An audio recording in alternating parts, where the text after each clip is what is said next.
तो इस वीडियो में हम माइक्रोसॉफ्ट एक्सेल में डेली यूज होने वाले काउंट फंक्शंस को डिस्कस करेंगे और ये सीखेंगे कि हम ये काउंट फंक्शंस अप्लाई किस वक्त करते हैं। अब यहाँ पर सबसे पहले हम काउंट फंक्शन को डिस्कस करते हैं। यहाँ पर जो मैंने डाटा लिया है इसके अंदर मैंने डिफरेंट फॉर्मेट्स इंक्लूड किए हैं, जैसे कि अब फर्स्ट जो है वो डेट है, दूसरा नंबर है, तीसरा टेक्स्ट है, उसके बाद यहाँ पर मैंने जो नंबर है वो फ्रैक्शन में लिया है और यहाँ पर एक एरर मैसेज है। तो यहाँ पर हम काउंट अप्लाई करते हैं। काउंट फंक्शन हमें इस पूरे डाटा में से नंबर्स की स्ट्रेंथ को बताएगा, जैसे कि अब यहाँ पर जो डेट है ये इसको एज अ नंबर काउंट करता है, इसके अलावा ये नंबर है और ये नंबर है। टोटल इस डाटा के अंदर 3 नंबर्स हैं। तो हम यहाँ पर काउंट का फंक्शन अप्लाई करते हैं, इक्वल लगाएंगे, काउंट लिखेंगे, टैब बटन प्रेस करेंगे जिससे ब्रैकेट जो है वो ओपन हो जाएगी और उसके बाद हम यहाँ पर रेंज जो है वो सिलेक्ट कर लेंगे और उसके बाद एंटर कर देंगे। जो इसने हमें रिजल्ट दिया है वो है 3, क्योंकि इसके अंदर ये 3 नंबर्स अवेलेबल हैं। जैसा कि अब ये फर्स्ट डेट है, ये भी इसको नंबर काउंट करता है और ये नंबर है और इसके अलावा ये नंबर है। अब हम डिस्कस करते हैं काउंट ए। काउंट ए को हम काउंट ऑल भी कह सकते हैं, क्योंकि ये जितना भी डाटा होता है उस सारे सेल्स के डाटा को काउंट करके हमें दे देता है कि आपका इतने सेल्स के अंदर डाटा जो है वो अवेलेबल है। अब यहाँ पर हम काउंट ए अप्लाई करते हैं, is equal to count A, tab button press किया और उसके बाद हम यहाँ पर रेंज में सारा डाटा दे देते हैं, उसके बाद एंटर करेंगे। तो आप देख सकते हो कि इसने सारे डाटा को काउंट करके दे दिया। अब यहाँ पर टोटल 5 सेल्स हैं और 5 सेल्स के अंदर डाटा है, तो इसने 5 सेल्स को काउंट करके हमें दे दिया। तो इसीलिए अगर हमारे पास किसी डाटा के अंदर से अगर फुल स्टॉप भी हो, जैसे मैं यहाँ पर फुल स्टॉप लगा रहा हूँ, उसके बाद एंटर किया, तो तब भी ये उसको काउंट कर रहा है। अगर हमारे पास डाटा के अंदर कोई सेल ब्लैंक है तो फिर ये उसको काउंट नहीं करता। जैसे मैं इसमें डिलीट करता हूँ, इस डॉट को, फुल स्टॉप को डिलीट करता हूँ, तो यहाँ पर देखें रिजल्ट 4 हो गया। इसके बाद इसको डिलीट करता हूँ तो देखें रिजल्ट ऑटोमेटिकली 3 हो गया। उसके बाद अब हम बात करते हैं काउंट ब्लैंक की। काउंट ब्लैंक करता यह है कि जितना भी हमारे पास डाटा होता है उसके अंदर अगर ब्लैंक सेल्स हैं तो ये हमें उसको काउंट करके देता है। जैसे कि अब यहाँ पर इक्वल लगाया, उसके बाद हमने लिखा काउंट ब्लैंक और टैब प्रेस किया और ये जो डाटा है इसको हमने रेंज में दिया और उसके बाद एंटर कर देंगे। अब आप यहाँ देख सकते हो कितने सेल्स हमारे पास ब्लैंक है, 1 2 3 4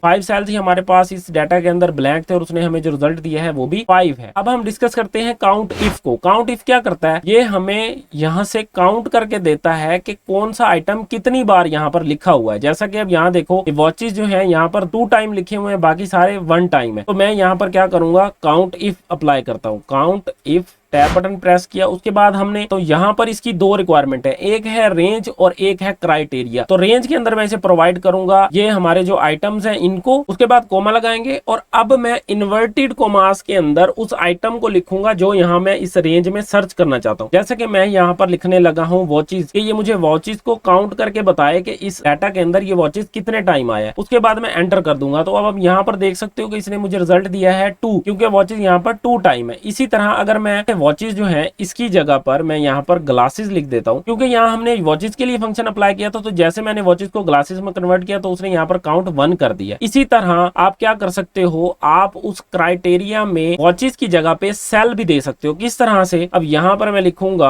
count if, tab button press करूंगा, उसके बाद रेंज दूंगा, रेंज और उसके बाद यहाँ पे लिखाऊंगा कोमा। अब क्राइटेरिया के अंदर पहले हमने इन्वर्टेड कोमास के अंदर वॉचेस लिखा था, बट यहाँ पर देखे मैंने यहाँ सेल में एक वॉचेस लिखा हुआ है, इसको मैं क्लिक कर देता हूँ। मैंने उस इन्वर्टेड कोमास में क्राइटेरिया देने की बजाय डायरेक्टली सेल का रेफरेंस दे दिया। उसके बाद मैं एंटर करूंगा तो अब वो मुझे ढूंढ के बता रहा है कि इस डाटा के अंदर जो वॉचेस हैं वो 1 टाइम है। इसी तरह अगर मैं ग्लासेस के लिए काउंट इफ फंक्शन अप्लाई करूं, इक्वल, उसके बाद हम लगाएंगे count if, tab button press करेंगे और यहाँ पर मैं इसको रेंज प्रोवाइड करूंगा, रेंज के बाद कोमा और अब यहाँ पर हम सेल का रेफरेंस दे देंगे जिसमें ग्लासेस लिखा हुआ है और उसके बाद हम एंटर कर देंगे। तो आप देख सकते हो कि यहाँ पर जो ग्लासेस है वो काउंट करके दे रहा है कि यहाँ पर 2 टाइम है। अगर हम यहाँ से एक ग्लासेस को डिलीट कर दें तो यहाँ ऑटोमेटिकली ये इसको 1 पे ले आएगा। उसके बाद अब हम बात करते हैं कॉलम फंक्शन की। कॉलम फंक्शन क्या करता है, अगर आप कोई भी डाटा फाइंड करना चाहते हो कि ये किस कॉलम नंबर के अंदर अवेलेबल है तो ये आपको कॉलम नंबर बताएगा। जैसा कि अब यहाँ पर हम अप्लाई करते हैं equal column, tab button press किया और अब आप यहाँ देखो कि ये रेफरेंस पूछ रहा है कि मुझे रेफरेंस दो कि किस सेल का आप कॉलम नंबर फाइंड करना चाह रहे हो। तो मैं उसे कहता हूँ कि मुझे इस कॉलम का नंबर बताओ कि ये कौन सा नंबर है। तो मैं एंटर करता हूँ तो ये मुझे बता रहा है कि ये जो आपने डाटा सिलेक्ट किया है ये 12 कॉलम के अंदर है, जो कि बिल्कुल करेक्ट है। अब हम बात करते हैं रो फंक्शन की। रो फंक्शन क्या करता है, अगर हम कोई सेल रेफरेंस देते हैं तो ये हमें ये बताता है कि ये किस रो नंबर के अंदर ये डाटा अवेलेबल है। तो हम अप्लाई करते हैं रो फंक्शन, इक्वल लगाएंगे, उसके बाद रो लिखेंगे और टैब बटन प्रेस करेंगे और उसके बाद मैं उसे कहता हूं कि इस रो का मुझे नंबर बताओ। तो एंटर करेंगे तो इसने आपको रो नंबर फाइंड करके दे दिया है, जो कि बिल्कुल करेक्ट है। तो ये थे आज के 6 काउंट फंक्शंस। तो मिलते हैं नेक्स्ट वीडियो में।